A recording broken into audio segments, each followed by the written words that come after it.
Assalamualaikum warahmatullahi wabarakatuh. Selamat pagi menjelang siang ya hari ini. Pertama, terima kasih yang sebesar-besarnya pada Bapak dosen pengampu ya, Pak Dr. Ahmad Irfani dan rekan-rekan sekalian yang berbahagia. Hari ini kita akan membincangkan sesuatu yang sederhana ya, terutama tentang bagaimana progres produk dari konsepsi Islamic economy. Tidak semuanya, karena kalau bicara semuanya nanti bisa nggak selesai-selesai nantinya. Sebelum kita masuk pada beberapa hal yang akan kita perbincangkan, pertama sebagai sisi historis ya, latar belakang perlu saya sampaikan bahwa ada perbedaan yang sangat signifikan ya dalam konsepsi ekonomi Islam dan ekonomi yang kita kenal saat ini sebagai ekonomi konvensional ataupun beberapa konsepsi ekonomi yang lain. Dalam pergulatan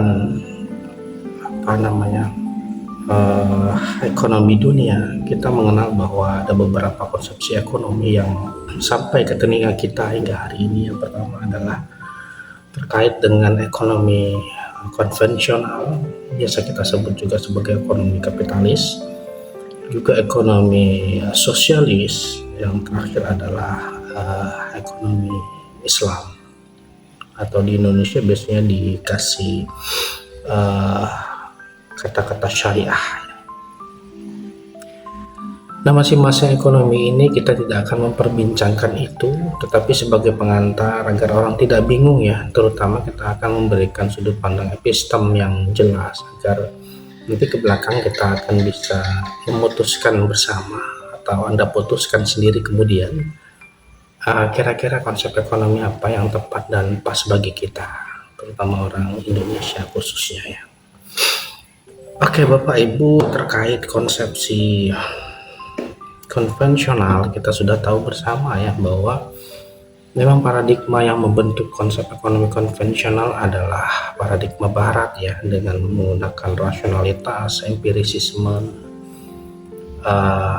yang memang konsepsi ini dibangun berdasarkan fondasi yang bisa dikatakan murni pure dari produk pemikiran manusia, dengan konsep kebebasan sebagai fondasi, dan kemudian otomatis outputnya adalah maximizing profit, dengan memaksimalkan keuntungan sebagai outputnya.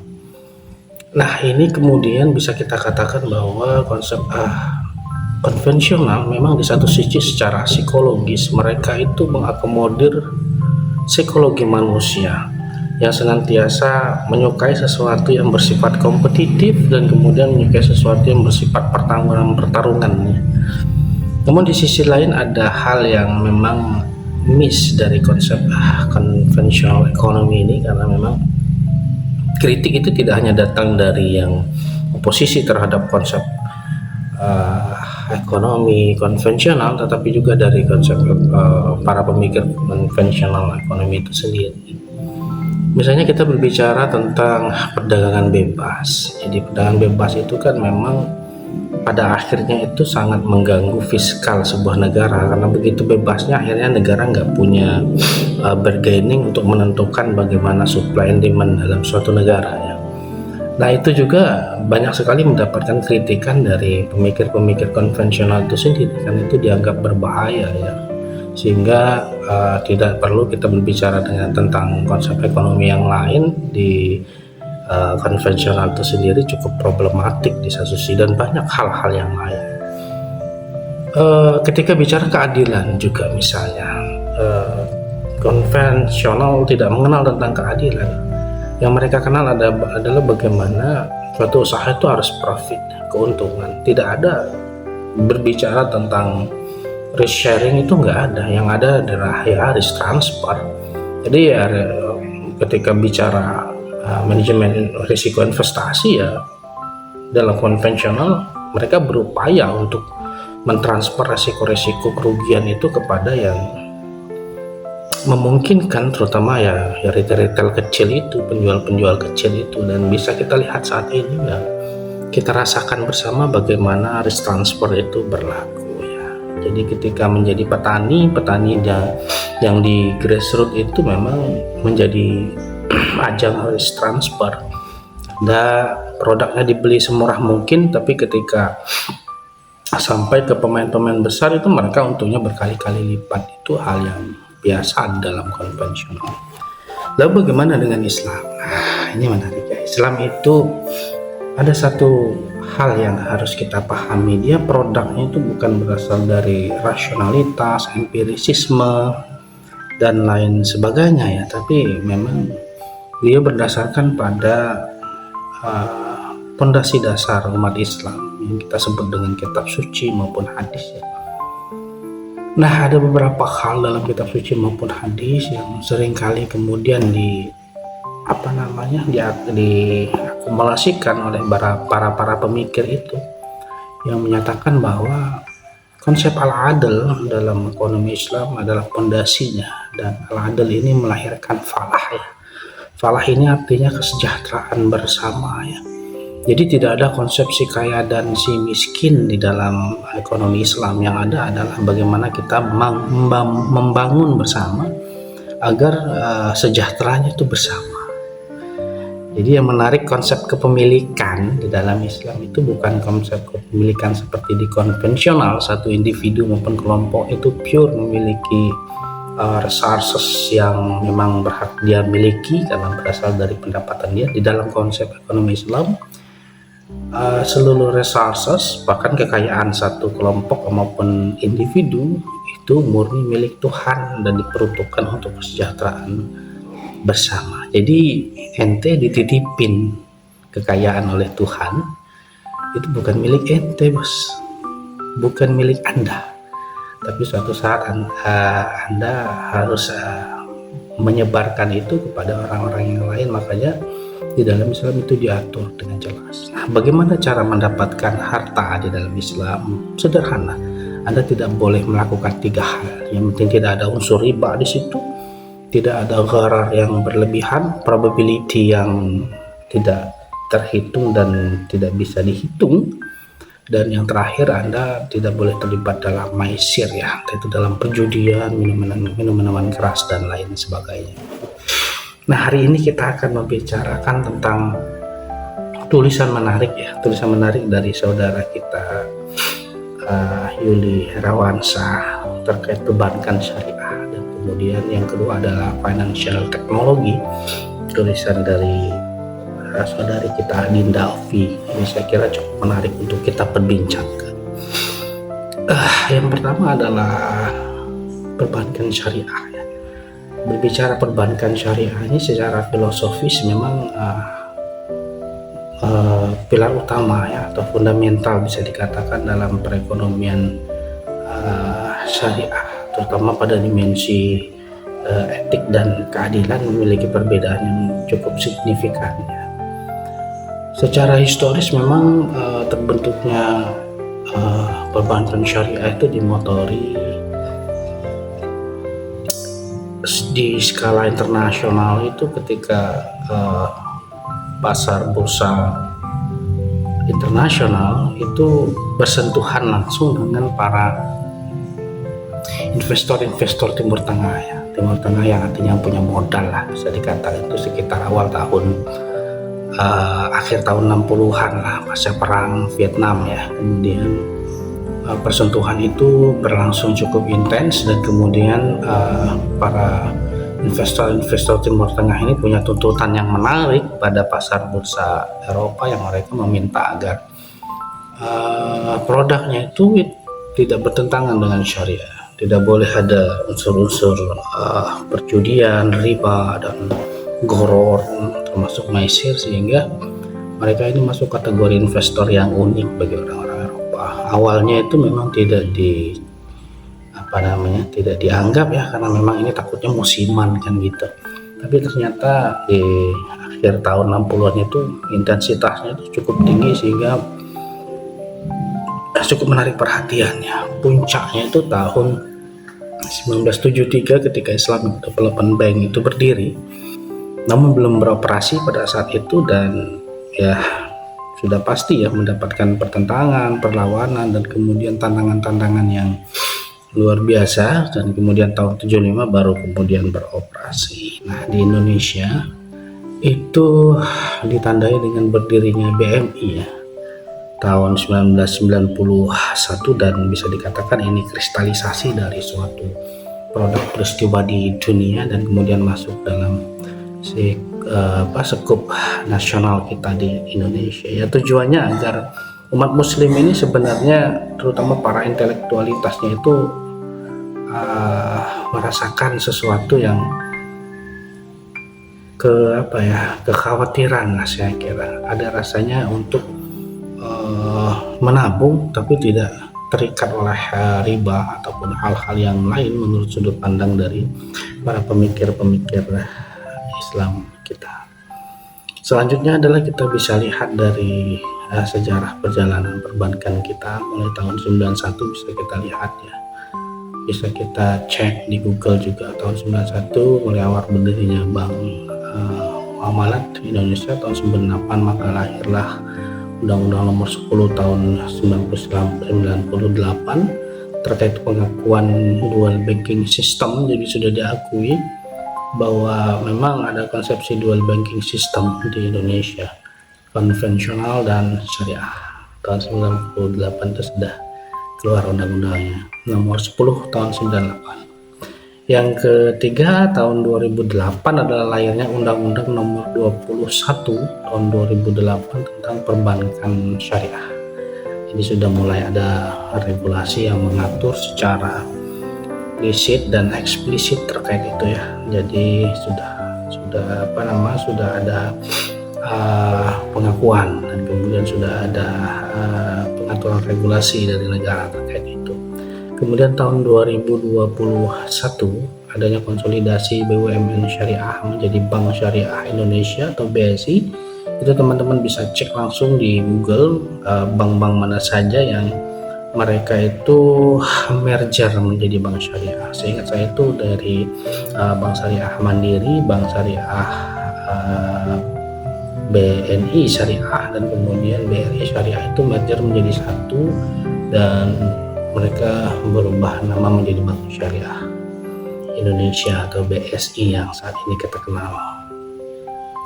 Bisa dilihat secara statistik ya teman-teman, bisa kita ketahui bersama bahwa Bank Umum Syariah atau BUS itu ada 14 bank di Indonesia saat ini. Dengan usaha UUS-nya, unit usaha syariah, itu artinya bank konvensional tetapi ada unit usaha syariah di situ. Misalnya ada Bank Sumsel Babel kalau di Belitung ya, tapi ada Bank Sumsel Babel Syariah, itu UUS namanya, usaha unit syariah. Itu ada sekitar 19-an di Indonesia. Dan kemudian Bank Perekonomian Rakyat Syariah ada 172 bank ya. Jadi itu kalau kita total asetnya itu cukup besar ya, ada 1000 triliun, tapi masih kurang untuk bayar utang negara. 1000 triliun masih kurang, tambahin lagi lah ya. Next, selanjutnya kita berbicara tentang regulasi dan pengawasan. Jadi teman-teman sekalian, bicara tentang regulasi, kita ada dua fondasi yang mengatur. Yang pertama adalah Dewan Syariah Nasional MUI ya, dan BPS. Itu MUI sudah menerbitkan fatwa berbagai landasan produk ya, dan DPS itu memastikan kepatuhan syariah di level individu terhadap bank. Nah, OJK itu otoritas jasa keuangan yang memegang otoritas keuangan dan pengawasan teknis operasional tata kelola serta kesehatan bank sejak 2013. Ada beberapa buku yang bisa teman-teman akses secara langsung tentang OJK maupun DNS MUI ini, sehingga kita bisa langsung baca tentang produk-produk syariah, tentang aturan-aturan apa yang bisa dikatakan aturan main yang boleh dan tidak boleh dilakukan. Sebagian orang menganggap bahwa konsep ekonomi syariah itu terlalu kaku ya, kemudian terlalu mahal ya. Tapi sebenarnya mereka yang berargumentasi seperti itu belum baca secara keseluruhan. Anda bukannya nggak boleh banyak hal ya, Anda diatur untuk tidak boleh melakukan kejahatan di situ. Itu aja intinya. Oke, yang selanjutnya produk. Ada himpunan dana ya, dana yang bersifatnya founding. Kita bisa melakukan akad wadiah ya. Wadiah ini artinya berbasis titipan ya, safekeeping, yang diterapkan kepada tabungan dan giro. Bank menjamin keamanan dana dan dapat memberikan bonus ya dalam bentuk hibah yang tidak dijanjikan. Nah, ini menariknya. Jadi Anda itu tidak dikasih dalam bentuk kepastian janji dalam bentuk bunga kayak di konvensional. Anda nabung tapi dijanjikan pasti sekian persen bunganya gitu kan. Atau Anda depositkan tapi bunganya sekian gitu ya. Kalau di syariah ini enggak seperti itu. Dia sifatnya itu bonusnya itu hibah yang tidak dijanjikan. Jadi kalau ada untung kita bagi, kalau enggak ya nanti pelan gitu ya. Nah, sehingga akadnya itu akad mudharabah, berbasisnya itu bagi hasil. Jadi profit sharing, dia bagi hasil. Nah, hasil ini fluktuatif, bisa tinggi, bisa rendah, karena memang bagi hasil. Nah, nasabah, sahibul malnya dan banknya yang mudharibnya itu diterapkan pada deposito, nisbah disepakati di muka. Jadi memang konsepnya itu adalah bagi hasil. Orang ini ribet bener ya? Enggak. Jadi sederhananya itu kalau ente di bank, Anda di bank itu pakai konsep jelas di awal gitu ya, surat bunga. Kalau di saya enggak, Anda bisa lebih besar, Anda bisa lebih kecil tergantung berapa keuntungan dan dibagikan karena konsepnya bagi hasil. Nah, proyek penyaluran dananya, financingnya prinsipnya jual beli, kayak mudharabah tadi ya, bisa jual beli dengan margin dominasi lebih dari 50% di portofolio, kemudian istinah dan salam, pemesanan barang dengan spesifikasi tertentu, kemudian prinsip bagi hasil dan sewa, mudharabah dan murabahah, kerjasama artinya ya, modal dan tenaga, profit loss sharing, kemudian ijarah yang bentuknya itu lebih ke sewa menyewa objek manfaat tanpa perpindahan kepemilikan.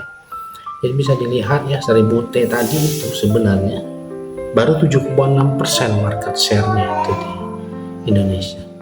Jadi bayangkan kalau seandainya ya nggak sampai 50 lah, 10 sampai 20%, udah berapa total hasil itu. Nah, artinya kita belum mandiri ya di tengah-tengah negara yang mayoritas muslim, tapi konsep ekonomi Islam ya sebagai orang muslim itu sendiri belum menjadi panglima dan pemenang di dalam konsep ekonominya itu sendiri. Jadi sehingga bisa kita lihat ya, tantangan kita sangat besar ya Bapak Ibu. Kita bahkan umat Islam tuh nggak tahu ya secara penuh bagaimana bentuk literasi ekonomi Islam itu sendiri ya, kan dianggap ya cuma ganti nama sih sebenarnya, atau juga banyak yang menganggap bahwa sama aja lah gitu ya. Nah, ini harus kita kasih edukasi secara berkesinambungan ya pada masyarakat bahwa ekonomi Islam itu beda Pak Ibu, beda dalam artian secara epistemik kita beda, tujuan kita beda. Kalaupun kemudian ada problem di lapangan itu murni dilakukan oleh oknum-oknum tertentu, dan memang yang jadi masalah adalah pelaku ekonomi Islam dalam sisi aplikasinya itu banyak dilakukan oleh teman-teman yang memang backgroundnya konvensional dan tidak begitu mengerti tentang ekonomi syariah. Oleh karena itu, teman-teman yang paham tentang ekonomi syariah jangan ragu untuk menjadi praktisi, jangan ragu untuk terlibat secara penuh, sehingga bisa menambah pemahaman kepada masyarakat. Dengan literasi yang rendah, otomatis ya ada terjadi ketimpangan. Jangankan di desa, dengan literasi yang rendah di kota pun bisa menjadi problematik. Nah, bagaimana yang di desa? Jadi juga itu harus menjadi perhatian. Kapasitas SDM juga perlu ya. Sedikit sekali ini juga disinggung ya, kelangkaan praktisi yang menguasai ganda ilmu keuangan dan fikih muamalah. Jadi bukan berarti umat Islam itu menentang tentang pemahaman keuangan, itu tidak, tetapi justru yang bisa menikahkan konsep fikih muamalah di dalamnya terhadap pemahaman keuangan itu yang kurang ya. Baik, selanjutnya adalah tekanan dari dunia digitalisasi ya, terutama financial technology, yang ini kenapa kemudian saya nikahkan ya, saya kawinkan konsep perbankan dengan financial technology karena memang nyambung antara keduanya. Jadi kita akan bahas terkait financial teknologi yang di di tahapan selanjutnya. Baik, financial teknologi ini Bapak Ibu, saya membahas sebuah tulisan yang menarik ya dari Ibu Dinda Official Sabila tentang financial technology. Jadi perkembangan artificial intelligence ya, termasuk bagaimana dunia digital itu sudah menjadi part of life kita saat ini ya, sudah menjadi bagian dari hidup kita ya. Bisa dikatakan itu mempermudah semua akses kita, yang menghubungkan semua jarak itu menjadi dekat ya, mudah dan efisien. Bahkan di negara-negara mayoritas muslim termasuk Indonesia itu kebutuhan besar terhadap layanan keuangan itu kemudian memanfaatkan financial technology, entah itu untuk basis keuangan agar lebih aman, lebih mudah, lebih mudah diakses dan lain sebagainya. Tapi kemudian ada hal yang menarik ketika bicara financial technology dari sisi syariah ya. Sejauh mana potensi besarnya untuk meningkatkan inklusi keuangan di syariah itu. Terus pengembangannya itu juga apakah menghadapi tantangan karena kita menghadapi kenyataan bahwa literasi masyarakat kita memang sangat rendah terkait hal ini. Sejarahnya itu kita bisa mulai dari tahun 2008 ya. Tahun 2008 itu ekonomi dunia ini mengalami jongkok yang luar biasa ya, bisa dikatakan itu moneter yang sehabis-habisnya ya. Mungkin akibat masalah-masalah di dunia ekonomi konvensional yang sengaja untuk dinaikkan, diturunkan kondisi ekonomi, dan kondisi tersebut juga bisa dikatakan mencapai puncaknya tahun 2008. Hampir seluruh kondisi keuangan kita yang melahirkan ide-ide dan gagasan-gagasan serta kritik-kritik itu lahir tahun pasca 2008 ya, karena itu bagian dari respon terhadap fenomena. Negara-negara seperti Malaysia misalnya, kemudian beberapa negara-negara Islam yang lain mulai concern untuk bagaimana kita membahas dan menggarap secara penuh ekonomi yang bebas terhadap riba ya. Karena memang ekonomi konvensional itu menggunakan bunga itu sebagai daya tarik mereka, yang kemudian menjadi masalah lagi ketika bicara bunga yang berbunga gitu ya. Teman-teman yang biasa main di saham konvensional pasti paham ya, dengan modal 1 juta Anda dikasih pinjaman hampir 9 juta ya, sehingga Anda bisa invest di saham-saham tertentu dengan lebih dari modal yang Anda miliki ya. Kalau di konvensional seperti itu, di syariah nggak boleh. Apa yang Anda miliki itu yang Anda investasikan. Bahkan kalau Anda invest ke suatu saham syariah tanpa ada taganan atau modal yang ada dan lebih dari modal, nggak boleh. Nah, kalau di konvensional boleh. Jadi mereka hidup dengan bunga yang berbunga, bunga itu yang kemudian menjerat dan melilit leher kita ya, sebagai konsumen. Di awalnya di Indonesia terkait financial technology, ini respon dari bagaimana perkembangan keuangan dunia. Nah, bisa dikatakan respon itu menuju ke arah yang positif kemudian, dan salah satunya di Indonesia ya.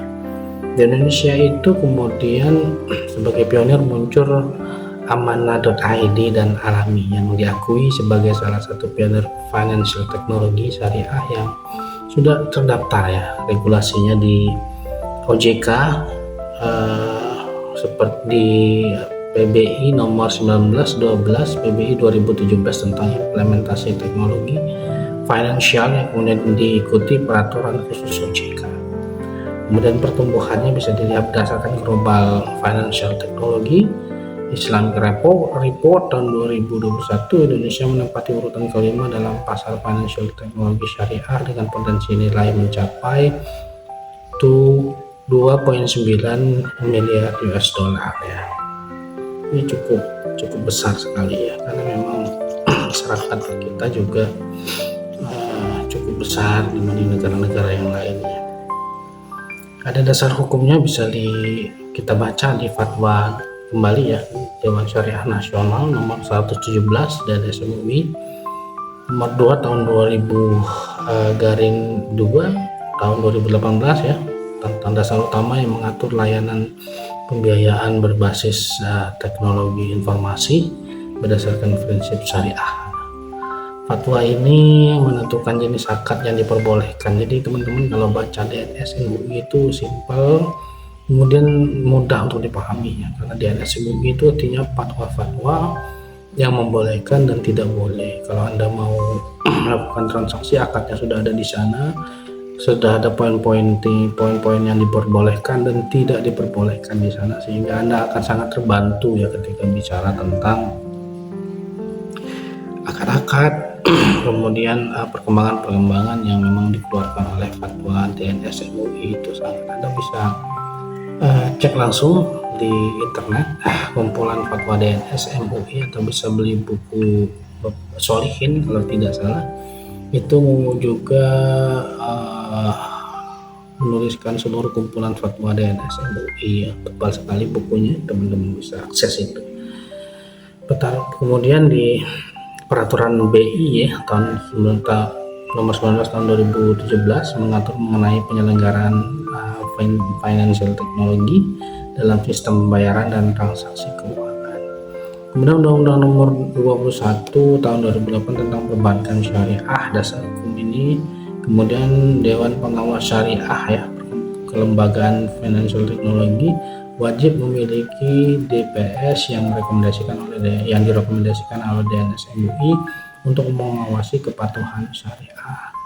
Jadi DNS MUI itu juga mengeluarkan beberapa korporasi yang bergerak di bidang apapun itu ya Ibu ya, Bapak Ibu ya, bank, kemudian financial technology, kemudian asuransi, pegadaian. Mereka mengeluarkan mana-mana yang masuk dalam kategori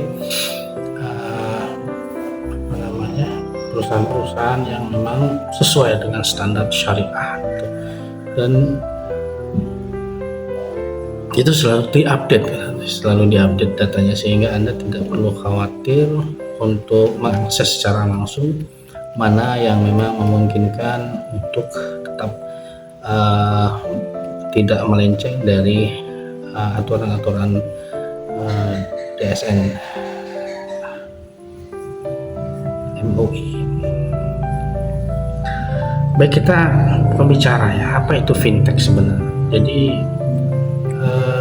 fintech itu berdasarkan peraturan Bank Indonesia nomor 19/12 PBI /2017 menyatakan bahwa financial technology dalam sistem keuangan yang adalah sistem keuangan yang menghasilkan produk, layanan, dan model bisnis baru yang berdampak pada stabilitas moneter, sistem keuangan, serta efisiensi dan keamanan sistem pembayaran.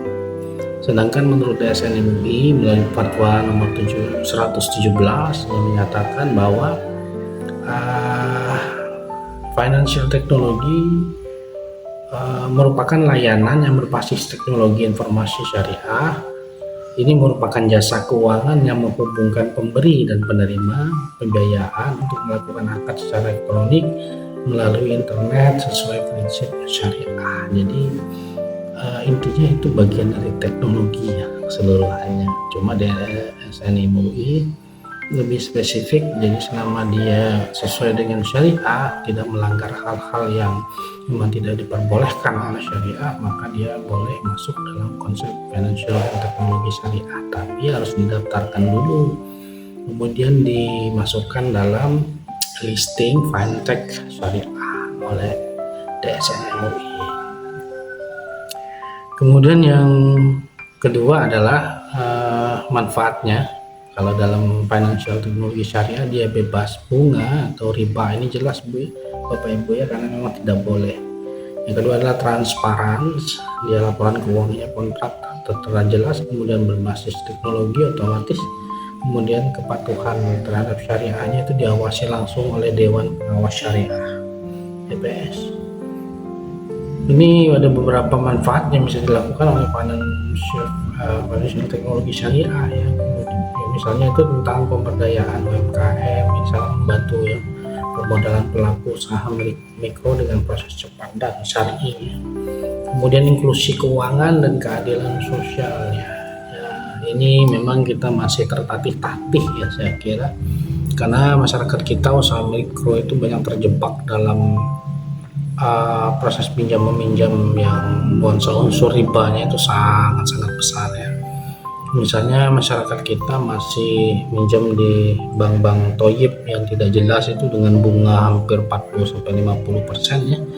Itu memang perlu kita bantu secepat mungkin agar tidak banyak yang lebih terjerumus ya di dalam hal itu. Selanjutnya jenis financial teknologi syariah ya. Yang pertama adalah model bisnis di mana platform fintech itu menghubungi peminjam dengan pihak memberi pinjaman dana secara online ya, dengan mempertimbangkan prinsip syariah.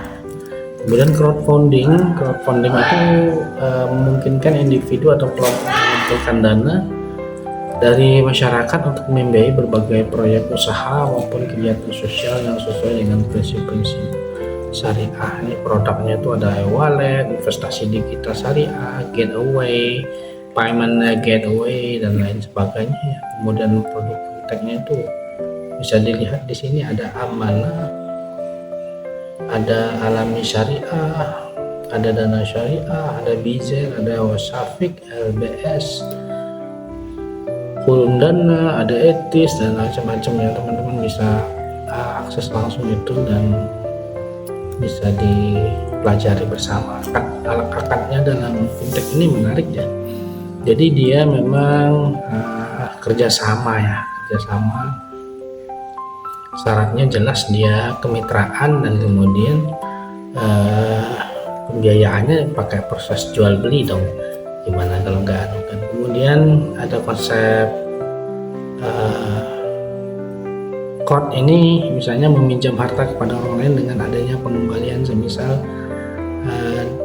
dan dia mengharapkan imbalan dari kegiatan tersebut. Jadi pada quote ini meminjam harta itu tidak mengharapkan imbalan ya dari kegiatan, jadi murni ada unsur tolong menolong di situ. Kemudian ada bentuk wakalah bil ujrah, akad pelimpahan kuasa kepada pihak lain untuk melakukan transaksi atau pengelolaan tertentu dengan imbalan jasa atau upah. Banyak sekali ya. Kemudian tantangan financial teknologi saat ini Bapak Ibu bisa dilihat lagi-lagi ya, ketika bicara fintech ini, karena ini hal-hal yang bersifat digitalisasi, maka sejauh mana orang harus paham tentang perkembangan digitalisasi dan kemudian seberapa sering itu dia gunakan, terutama seberapa sering mereka familiar dengan gadget yang ada di tangan mereka dan seberapa besar informasi yang mereka pahami tentang teknologi. Masalahnya sama rata-rata, literasinya rendah ya. Nah, oleh karena itu peluang fintech ini kita sudah dapat nih dukungan dari OJK, regulasinya sudah mantap. Nah, oleh karena itu masih diperlukan ya pada para orang yang mengetahui dan praktisi, terutama untuk lebih getol lagi memasarkan apa yang dipahami terkait produk-produk syariah, termasuk peluang dari financial teknologi syariah. Saya kira seperti itu ya Bapak Ibu, banyak hal di di produk ekonomi syariah ini yang sebenarnya sangat bermanfaat, tetapi kita umat Islam sendiri menjadi tidak tertarik ya, bisa dikatakan itu, karena memang keterbatasan literasi dan pengetahuan.